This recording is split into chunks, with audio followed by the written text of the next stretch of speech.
What's up, guys? I am Sentiment, and I would like to make a video talking about Quilge Opie, the jail, and how much I enjoy this character.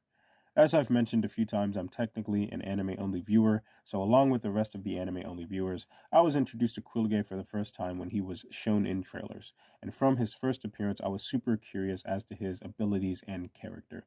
However, I did know going into the Thousand Year Blood War arc that he was a relatively minor villain, so I didn't get my hopes too far up. Seeing as Quilge has seemingly met his end in episode 5 of the Thousand Year Blood War arc, I know I wouldn't be able to survive that. I feel as if it's time for me to show appreciation for Quilge and his role in the story. I've briefly discussed this character in past videos, so I'll try not to be too repetitive, but I do enjoy Quilge enough to give him his own video. So let's talk about the Sternritter J, the jail. Physically, in his base form, Quilge is not that imposing of a figure. He has a relatively thin and average build, as well as a narrow face, large round glasses, and a little tuft of hair on the top of his head, with the majority of his head being shaved. He looks like an incredibly pretentious, stiff, stereotypical henchman, which is something that I've commented on in the past. And later on, when I discuss his personality and appearances, you'll see why that works out for him. In the short amount of time we see Quilge and just his Volständig, he gains a pretty stereotypical angelic appearance. And when I say stereotypical, I don't mean as in necessarily bad. I just mean that generally when people think of angels, they think of wings and a halo, both of which he adopts. And, by no means is it a bad design. It's elegant and fits the idea that Yuha is seen as a god bestowing powers upon his subordinates. However, when Quilge absorbs Ion, he becomes much more monstrous in appearance. His wings now gain eyes, his body bulks up and becomes very asymmetrical, and his teeth enlarge until they, completely encompass the lower half of his face to the point where he can't even open his mouth to speak in a traditional manner. He looks, as Ichigo comments, disgusting, but this is where the beauty in his design shines through, and we'll be seeing more of that throughout the Thousand Year Blood War arc. Now, I am not well versed on Christianity or religion, so keep that in mind, but I am sure most people here have heard of the term biblically accurate angels. It's typically used as a joke or meme in today's society, but from what I know, it has some weight to it within Christianity itself. The reason I bring up topics like Christianity and religion is because the Thousand Year Blood War arc has a lot of ties to a lot of religious themes, and this is just one of them. This is not anything other than me just connecting a religion to the anime, which is the intent. So just keep that in mind. Anyway, for those who haven't heard the term biblically accurate angels, in my uneducated understanding, biblically accurate angels refer to the fact that in religious texts that mention angels, they are sometimes described as being extremely unusual in appearance by human standards, having a plethora of eyes, wings, and even multitudes of wheels that compose their body. Generally, things that would be extremely unsettling for most people to see. Despite having these off putting appearances that often scare humans that they interact with, they are seen as divine and beautiful by God's standards, something inconceivable to the standards of human beings. This idea of divine beauty being seen as disgusting, unsettling, or even scary by mortal standards is an incredibly interesting concept because it takes conventional truths like attractiveness and aesthetics and flips them on their heads. Now, I know attractiveness is subjective, but the idea is that if we saw an asymmetrical monster with four eyes and large teeth, we would probably all agree that it's not beautiful by our standards as people. And switching back to Quilge, as he absorbs Ion and becomes this monstrosity, in the eyes of the Sternritter, he's become something beautiful and divine. But Ichigo obviously doesn't feel this way, and Quilge feels as if Ichigo seeing him as disgusting is proof of him being beneath divinity. I've always thought religious parallels and stuff like this was, always really cool. So I enjoy this design and its connection to more obscure religious topics. And like I said, light spoiler warning for the future, we will see more instances of that occurring later in the arc. In terms of his personality, Kubo is very good at matching character appearances with personality, and Quilge is no different. He is the pompous, arrogant henchman that his appearance would lead you to believe. His voice and bass is energetic, snobbish, and patronizing.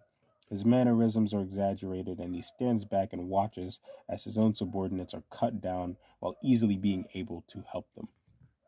He acts how he looks, and that's amazing because you wouldn't expect someone like this to be as strong as he is.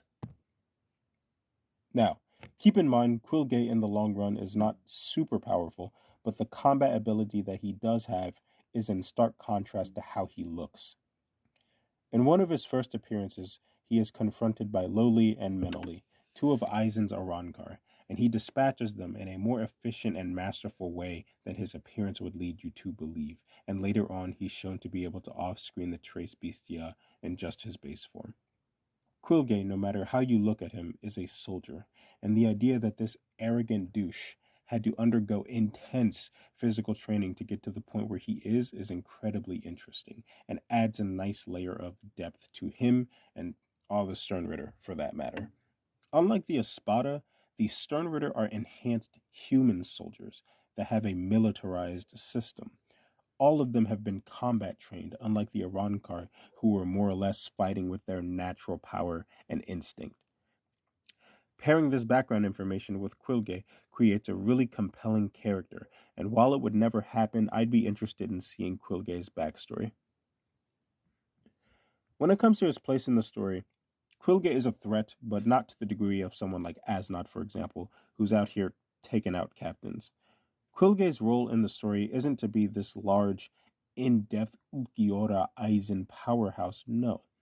Quilge's role in the story is to, as his name implies, jail. It is to keep Ichigo away from his friends, and that is a role he performed perfectly. From what I can tell, and I could be wrong 100%, there's not enough appreciation for characters like Quilge, who have a purpose that isn't necessarily power-based. Is it cool and all that he can turn into this monstrous angel?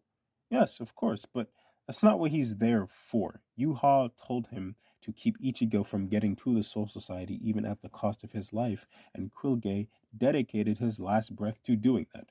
His ultimate move wasn't a Gran Rey Sero Kamehame planet bursting ha thing that put Ichigo on the ropes. His strongest move was a small ball of reishi that didn't hurt Ichigo in the slightest, yet made all the difference in the invasion. It's a simple task that led to one of the most helpless moments in the series.